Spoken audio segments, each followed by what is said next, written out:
Del Evangelio según San Lucas. Les contó también lo siguiente: un hombre tenía 2 hijos. El menor de ellos dijo al padre: Padre, dame la parte de la hacienda que me corresponde. Y el padre les repartió la hacienda.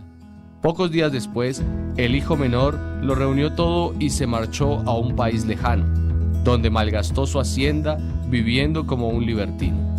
Cuando se lo había gastado todo, sobrevino una hambruna extrema en aquel país y comenzó a pasar necesidad. Entonces fue y se ajustó con uno de los ciudadanos de aquel país, que le envió a sus fincas a apacentar puercos.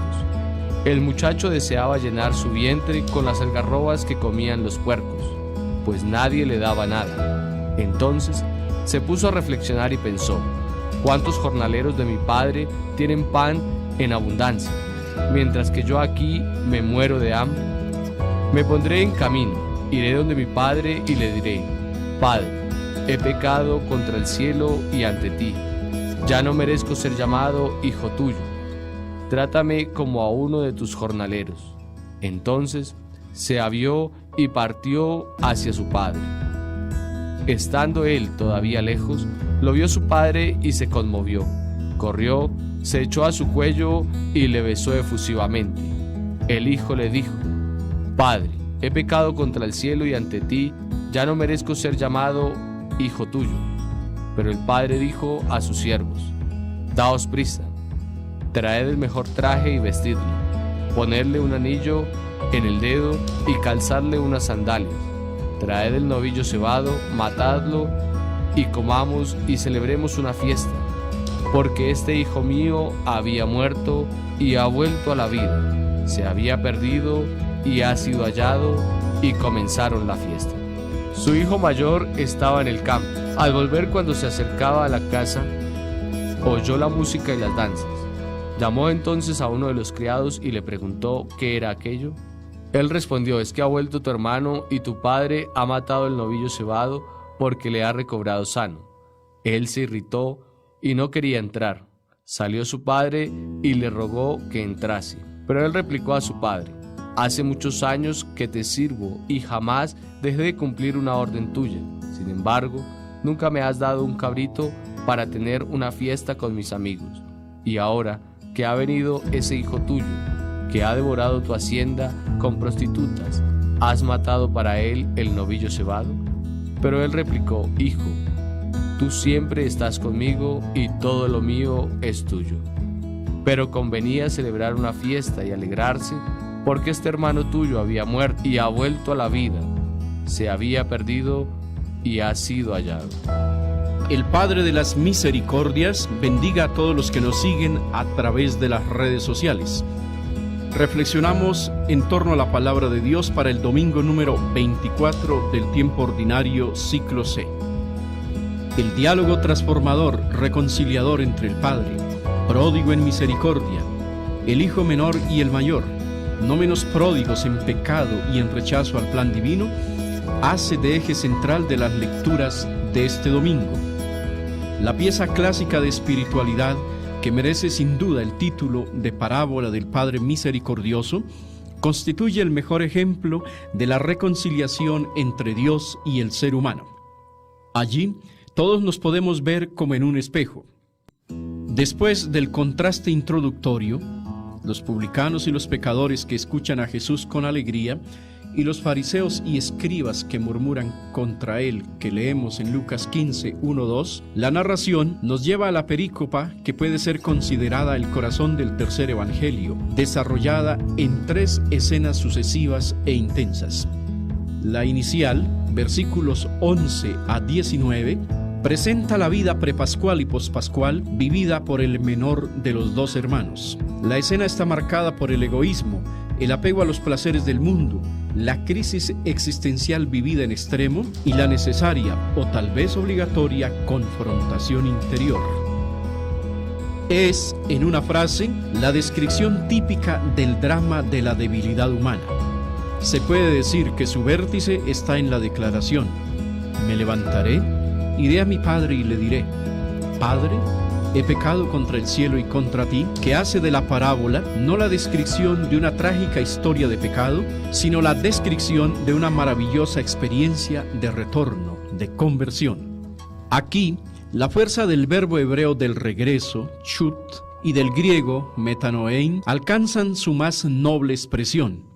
De hecho, el famoso hijo pródigo, al invertir su camino, está abandonando su pasado de pecado y lanzándose hacia el creyente maduro en la fe, que poco a poco se va haciendo consciente y vigilante ante su fragilidad.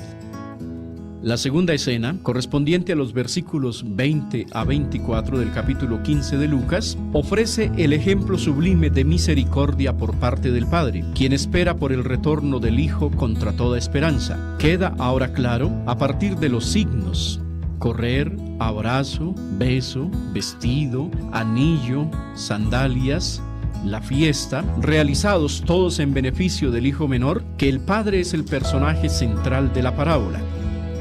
En efecto, cada signo sacramento es un restituirlo a su dignidad original de hijo amado. Luego, la declaración divina: porque este hijo mío estaba muerto y ha vuelto a la vida, se había perdido y ha sido encontrado, hace de sello celestial al propósito decidido de aquel hijo de regresar a la casa del Padre. Entonces, la muerte producida por el pecado es transformada en vida y en reconciliación, en reencuentro pleno de alegría espiritual. Llegamos así a la tercera escena, en los versículos 25 a 32, que describe la actitud del hijo mayor, pródigo en egoísmo, quien, sintiéndose seguro de sí mismo, considera la conversión como necesaria solo para su prójimo, pues piensa que sus valores y sus cualidades son insuperables. Es la actitud pseudo-religiosa, de falsa religiosidad, que lleva al propio engaño y a la perdición, que se fía solo de las seguridades humanas.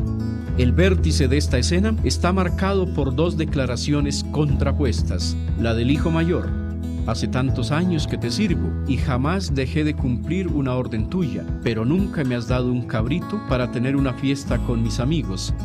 Y aquella del padre, que reza así: hijo, tú siempre estás conmigo y todo lo mío es tuyo, pero convenía celebrar una fiesta y alegrarse, que una vez más describe las entrañas misericordiosas del Padre Celestial. El extracto de la narración del becerro de oro, símbolo central del pecado de idolatría de Israel contra su Dios, escuchado en la primera lectura de este domingo, tomada de Éxodo 32, 7 a 11 y luego 11 a 14, quiere poner en evidencia que luego de la ira del Señor por el pecado de los israelitas y de la intercesión, mediación de Moisés, el Señor interviene justo para obrar en consecuencia con su nota más característica, es decir, para manifestar la grandeza de su misericordia. Pasamos así a la segunda lectura, en la cual comenzamos la proclamación de la primera carta a Timoteo, una de las llamadas cartas pastorales de San Pablo. La perícopa que leemos en este día, en el capítulo 1, los versículos 12 a 17, se adapta perfectamente al tema dominante de la liturgia de la palabra. En efecto, Pablo recuerda su pasado de hijo pródigo cuando declara: a mí que antes fui un blasfemo, perseguidor y un insolente. Pero el antes de Pablo, su estado prepascual, ha sido cancelado. El evento de Damasco ha iniciado en él un después, un horizonte de luz, de conversión, de vida pospascual, de hijo que regresa a la casa del Padre. Entonces el apóstol puede agradecer al resucitado por la obra realizada en él, por la misericordia y por la gracia operando en su vida. Apliquemos ahora la palabra reflexionada para este momento de nuestra vida de discípulos y discípulas del Señor. Cuando el creyente reflexiona una y otra vez acerca de la maravillosa verdad del Padre, pródigo en misericordia, no se cansa jamás de proclamar a los cuatro vientos que Dios no se fatiga de perdonarnos, de salir a nuestro encuentro, de buscarnos y de hacernos entrar en su casa porque quiere celebrar una fiesta por la buena obra de nuestra conversión. No hay una buena noticia mayor que podamos anunciar a todos. La alegría de la salvación del hijo menor y del hijo mayor y nuestra debe permear todo el camino de nuestra experiencia de fe. Es necesario luchar contra los celos, contra las mezquindades y las complacencias resentidas. La conversión del hermano, de la hermana, del familiar, de nuestro prójimo, es la esperanza fundamental de toda la Iglesia y es también la esperanza primera de Dios y ha de serlo la de cada uno en lo más profundo de nuestro corazón.